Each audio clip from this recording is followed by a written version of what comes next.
Isang lola ang dinalhan namin ng tulong sa lugar na ito. Matapos ang aming panayam, ay niyaya ako ng mga batang ito na tingnan ang kanilang napakagandang lugar. Kitang-kita ang overlooking ba siya. Ganda daw dito. Pupunta kami. May tinulugan kami dito. Mga 3 pang ano?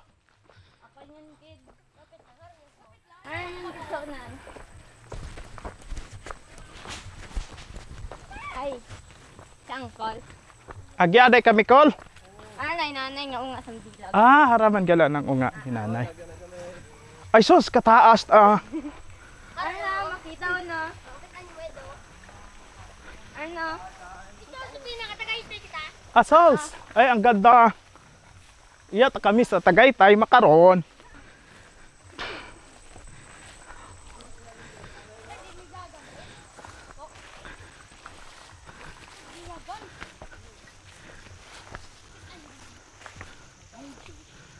Siin kita, gid kita.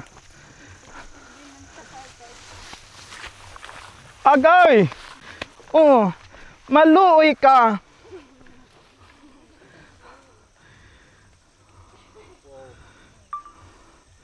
Grabe yung area. Dito banda. Grabe yung area na rating namin. Mga kapobs.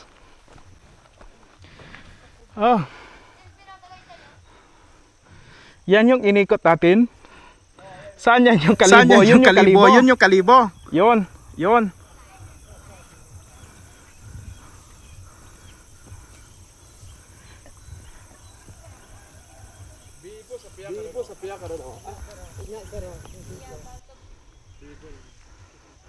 Grabe no?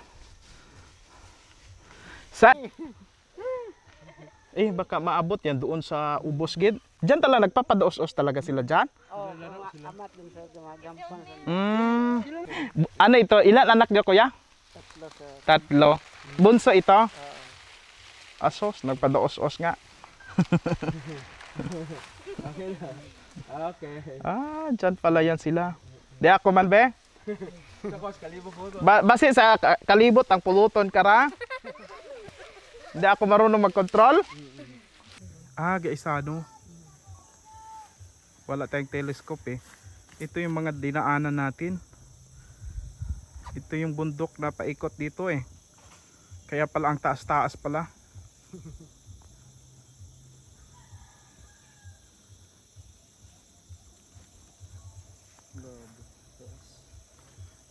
Ang pamasahe dito ng tao ay 50 pesos ba? Pero kailangan punuin ang motor 3. Buto nga ngayon 3 dati, 4, 5 yung pasahero namin. Kaso ngayon pinagbawalan kami dun sa bayan. Bawal na. Siksika na masyado. So yung 3 pasahero, magbabayad sila ng magkano? Tig-50 isang tao. Dapat balikan yon. Depende kung magbalikan sir, pero may naman niya, hindi. Halimbawa meron siyang, halimbawa mga nanay pumunta doon, meron siyang anak doon nagtatrabaho. Pag uwi niya, maghintay na lang sa anak niya. So hindi kayo malulugi ng 50 pesos? Lugi sir, pero sa mahal ng gas? Parang lugi eh, kasi ang layo talaga no? Kasi hindi rin kami makapataas kasi wala kaming taripa. At bumabawi na lang kayo sa dinadagdagan pasahero? Talagang 3 dapat talaga? Meron naman pasahero, kahit sila mag-isa, nagbayad 300. Yun, arkila na lang. Anak mo ito? Oo sir. Ayan, ilan anak mo? 3 sir. Bale, ano work nyo po dito kuya? Trabaho ko dito dati sir, habal-habal ba? Tapos ngayon hindi na nag-alaga sa anak ko kasi wala dito yung asawa ko. Saan po? Sa ibang bansa sir. Nasa ibang bansa. Isang buwan pa lang sir. Ay batiin mo, panood tayo. Maraming mga kababayan tayong mga OFW na na nanonood sa atin. Agad sila. Uy. Naku, pag nagpadus-dus ka dyan, dus-dusan talaga nila yan? Ay, sige. Dungan mo lang karang. Oo. Pero bukod kami sa politika ha, bukod kami talid sa munisipyo, kami ay mga vlogger, sa pobreng vlogger kami. Okay. Lola, ano po pangalan mo la? Tarsila. Tarsila. Lola Tarsila. Ilan kayo nakatira dito? Dalawa lang yung apo kong isa. Patay ako ama niya. Oo. Ba't pinipili nyo na dito pa rin manirahan na? Ay wala naman kami matirahan. Sa bahay ng mga anak mo po? Ay kung araw pumupunta ako diyan, kung malakas yung hangin doon ako. Doon ka rin nakatira pagka ano Dito. po? Doon sa kabila, yon. Oo. Bahay ng anak ko mo? din ito. Yun o, anak ko din yun. Ito. Oo. Anak ko din yun. Diyan yung din. isa doon sa Tagaytay. Oo, ganun po ba? Oo, Konsehal din yun. konsihal din, barangay Oo, konsihal. din. Bunso ko yun. Oo. Dapat tulong-tulungan na lang ng magpamilya ito maayos. Oo nga, ayan o. Ginagawa na? Saan banda yung ginagawa? Yun o, yung mga yan o. Yan? Oo. Simitado mo naman na pala. Oo. Ano pa kulang dyan? Ang dami pa, sim. At saka yero. yung mga kahoy, pangsahig. Oo. Kalayo-layo man ang lugar nyo? Oo nga. Grabe man. Katok pa rin to, no? Oo. Ano dating trabaho mo, Lola? Ako, wala, nag-ano lang yung mga nag-ano sa uma. Oo. Ganun po ang ano mo. Mister nyo po, anong trabaho dati? Nag-uuma din noon. Tagal na, 6 na taon na nang patay. Yung mga anak ko lang dito yung kasama ko. Oo. Mabuti dito. Anak mo rin ito. At saka yun. Natawa si tatay, magaling magtagalog si Lola. Ay, tagal ko na naman sa Manila eh. Anong nagtrabaho mo doon sa Manila dati? Tatahi. Nagtatahi? Anong baba? Hindi, yung mga damit. Yung mga pantalon. Oo. Yan yung mga ano mo. Sige. Ano, tandaan ka rin nanay, oh? Ha? Ano raw? Kilala mo kami, nay? Sa ano lang, nanonood di ako ng mga vlog lagi. Nasira ng cellphone ko. Layo pala ng lugar nyo? Parang sabi ko parang Mas malayo nakalula. din yun siya. Saan yan yung lugar niyan? Doon sa ano nga? Cavite, ano? Bayan, Bulacan. Bulacan. Ay, ang layo pala. Karating ka nga dito eh. Kami pa no? Hindi, nag-aasawa lang dito yan. Gasawa. Ay, nung unang pagpunta mo dito, anong reaksyon mo? Wala pa akong mga sumisimento. Oo. Ang sabi ko, baka hindi ako umabot ng buhay. Lika nga dito para makita. Dito lang ako.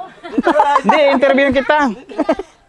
Kasi parang lubak-lubak, tapos parang hindi. Halika dito. Ako lalapit sa'yo.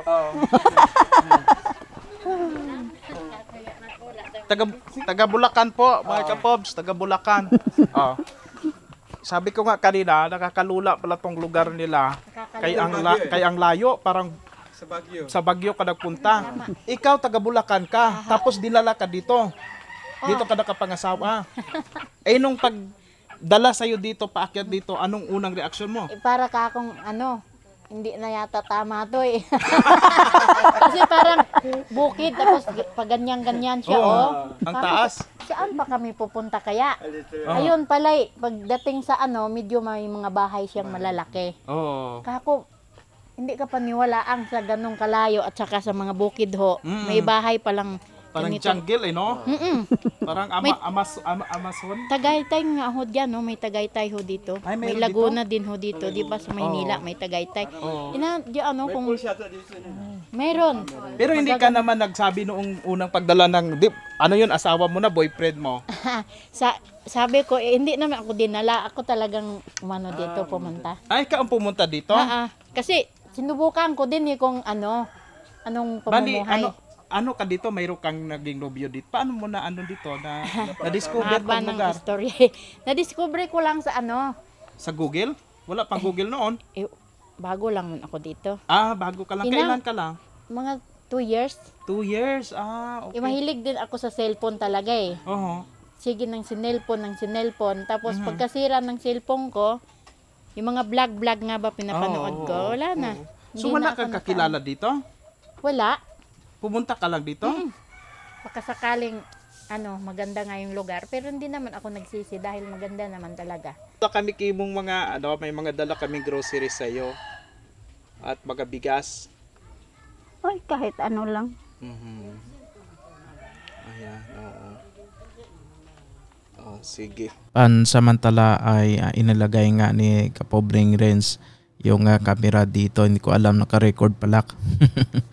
Hindi kasi ako makapagbuhat pa ngayon ay kaya sila muna nagbuhat-buhat ng mga groceries kay sama pang pakiramdam natin. Medyo may trangkaso pang konti ba? Ngayon lang kayo dito kapunta. Ngayon, first time ko dito mapunta. First time. Yung taga Kalibo para lagi doon pipicture doon sa Tagaytay. Ang sarap, maganda doon punta kayo. Diyan lang Mapunta kami. Makita mo lahat doon Makita natin sa viewers. Kita din 'yon. Ayan. Sige. May mga gatas ka na.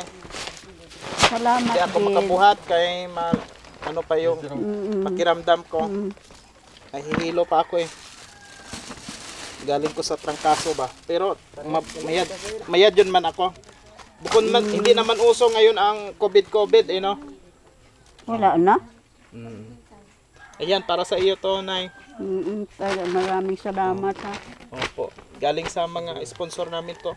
Si Ate Olivia at saka si Ate Ray. Okay, ang kay Ate Olivia ay 3,000. 3,000 and Kay from Japan is 2,000. okay.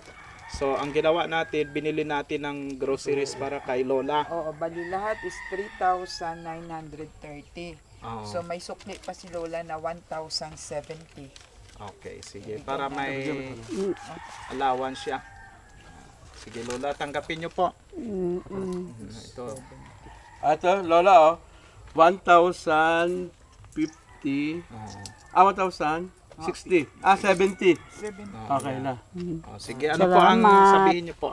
Kay Ate Ray at saka kay Ate Olivia. Ayan.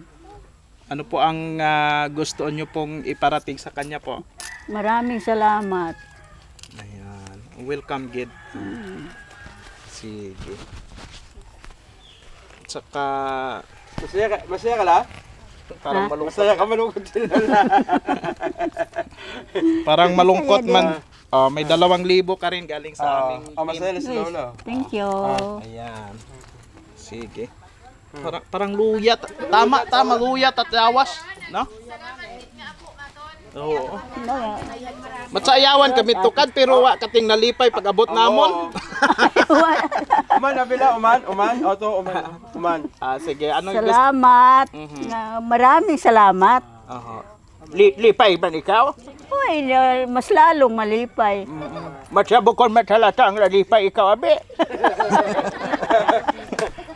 Bayad pa si Lolo Tasio kung ga-istorya kimo nalipay ta ikaw.